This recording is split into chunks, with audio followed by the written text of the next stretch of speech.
Hello అందరికీ. కోల్కతాలో doctor RG Kar medical కాలేజీలో సెకండ్ ఇయర్ పోస్ట్ గ్రాడ్యుయేషన్ చేస్తున్న 31 ఇయర్స్ జూనియర్ ట్రైనీని అది దారుణంగా రేప్ చేసి చంపేశారు.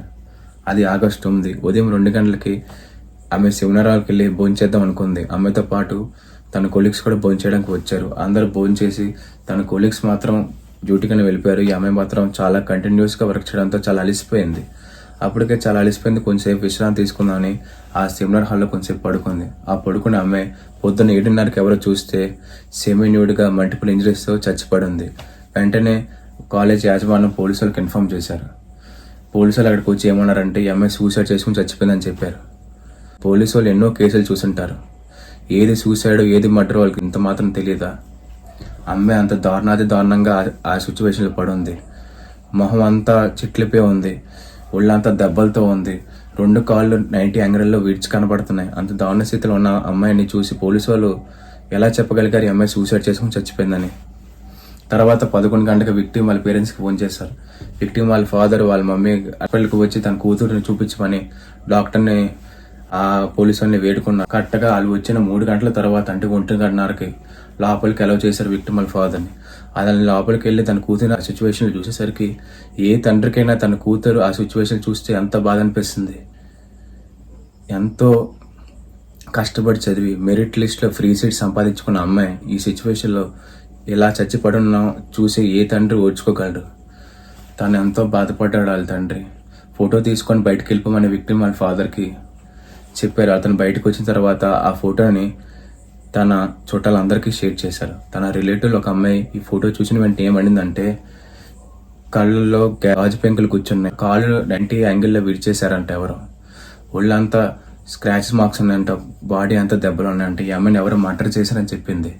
వెంటనే వాళ్ళకి అనుమానం కలిగింది మా కూతురిని ఎవరు ఏదో చేశారని.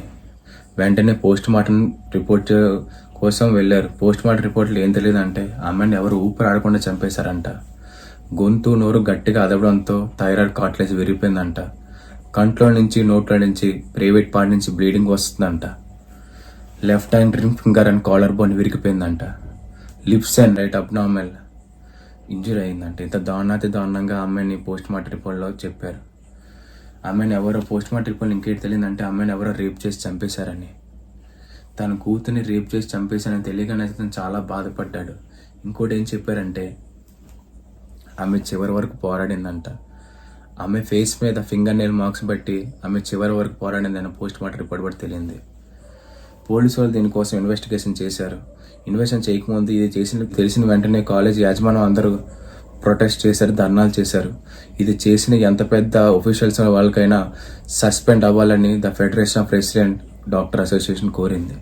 ఆన్ డ్యూటీలో అమ్మాయిని కూడా ఇంత దారుణంగా రేప్ చేసి చంపినందుకు వాళ్ళకి తగిన శిక్ష పడాలని the federation of resident government association కోరింది. ఇలా ప్రొటెస్ట్ చేయడం వల్ల వెంటనే అది పోలీసు వాళ్ళు ఇన్వెస్టిగేషన్ చేశారు. ఇన్వెస్టిగేషన్లో ఏం తెలియదంటే వాళ్ళకి ఒక క్రైమ్ సీన్లో ఒక బ్లూటూత్ దొరికింది. ఆ బ్లూటూత్ ద్వారా ఆ రోజు సీసీ కెమెరాలు చెక్ చేశారు. ఆ సీసీ కెమెరాల్లో ఆగస్టు 9 ఉదయం 4 గంటలకి ఎవరో ఇన్ అవుతున్నారు, హాస్పిటల్కి వెళ్తున్నారు, 40కి ఎగ్జిట్ అయ్యారు. వెళ్ళేటప్పుడు బ్లూటూత్ అనేది అతని మెడలో ఉంది, వచ్చేటప్పుడు లేదు. అతను ఎవరో ఇంట్రాగేషన్ చేస్తే అతని పేరు సంజయ్ రాయ్ అని ఇన్వెస్టిగేషన్ చేశారు. అతన్ని గట్టిగా అడిగితే అతను ఏం చెప్పాడంటే ఈ హత్య నేనే చేశానని చెప్పేశాడు. అసలు సంజయ్ రాయ్ ఎవడు?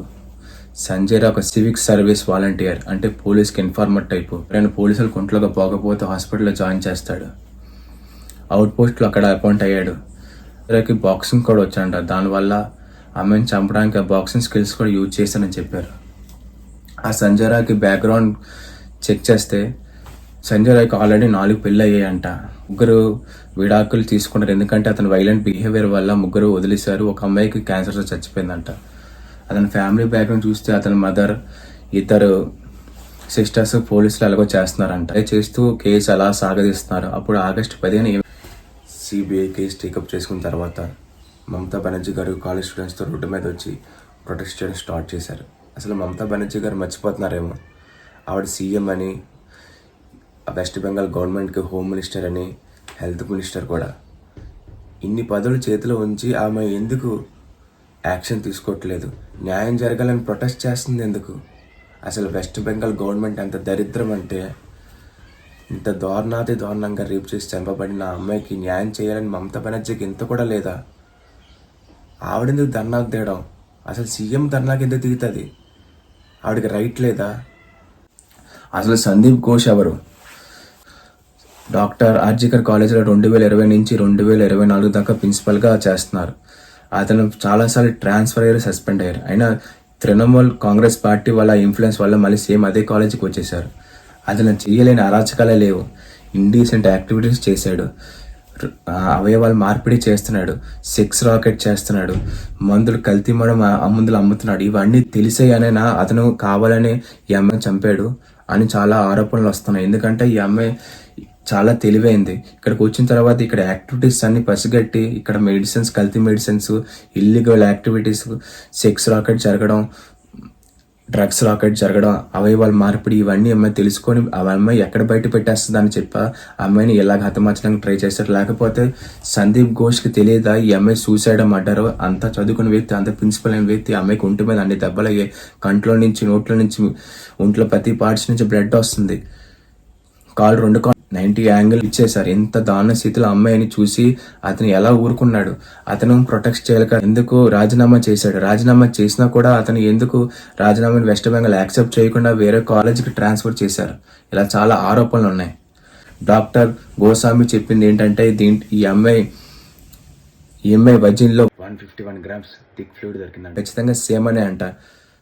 నిజంగా సంజయ్ రాయే ఇదంతా చేసుంటే ఆ రోజు అతను బ్రాతింగ్ హౌసెస్కి, 2 హౌసెస్కి వెళ్ళాడు. బ్రాతింగ్ హౌసెస్కి వెళ్ళి ఈ అమ్మాయి ఎంత దారుణంగా చేస్తే అతను అంత ఫ్లూయిడ్ ఎలా బయటకు వచ్చింది కూడా ఆరోపణలు వస్తున్నాయి బయటికి.